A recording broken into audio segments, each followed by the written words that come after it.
वर्धा जिल्ह्यामध्ये मोठ्या प्रमाणात बोगस बियाणे विकलं जात होतं. यावर देवळीचे आमदार जे आहेत राजेश बकानी यांनी विधानसभेमध्ये लक्षवेधी मांडली होती.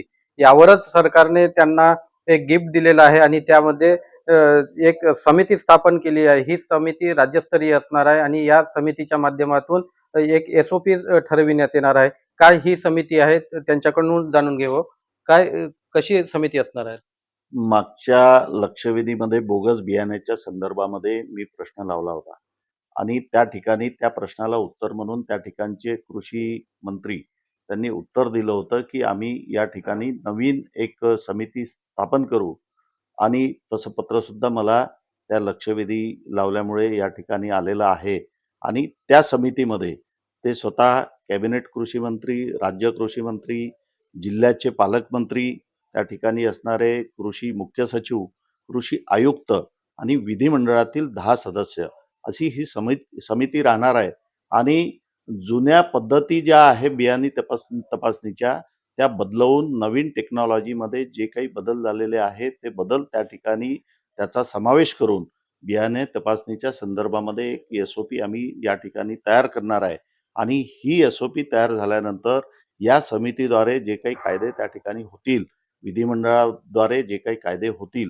ते 100% या बोगस बियाणाला निर्बंध घालण्याच्या दृष्टीने फायदेशीर ठरेल. ही जे कायदे बनणार आहेत, हे कायदे कृषी केंद्र चालकांनाही लागू असणार आहेत?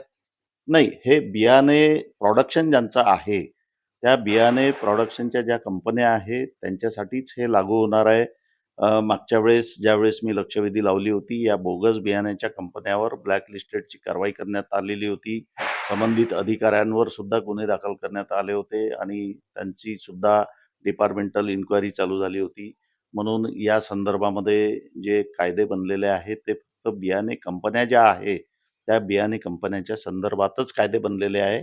याचं नुकसान हे कृषी केंद्रवाल्यांना होणार नाही, याचा त्रास पण कृषी केंद्रवाल्यांना होणार.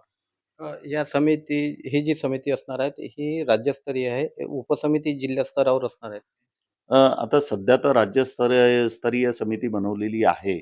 भविष्यामध्ये जर सरकारने तसा निर्णय केला, की जिल्हास्तरीय समितीसुद्धा बनवावी, तर तसं मी तुम्हाला सांगेन. या समितीच्या माध्यमातून काही केंद्र चालकाच्या जे कृषी केंद्र चालक आहेत, ही जोपासल्या जाणार आहेत. 100% ही जी समिती बनलेली आहे, ही बोगस बियाणावर निर्बंध करण्यासाठीच बनलेली समिती असल्यामुळे कृषी केंद्रवाल्यांना याचा दिलासाच मिळेल. बोगस बियाणे जी आहेत त्यावर आळा घालण्यासाठी ही समिती काम करणार असल्याचं राजेश बकाने यांचं म्हणणं आहे. नरेंद्र माती, न्यूज 18 लोकमत, देवळी, वर्धा.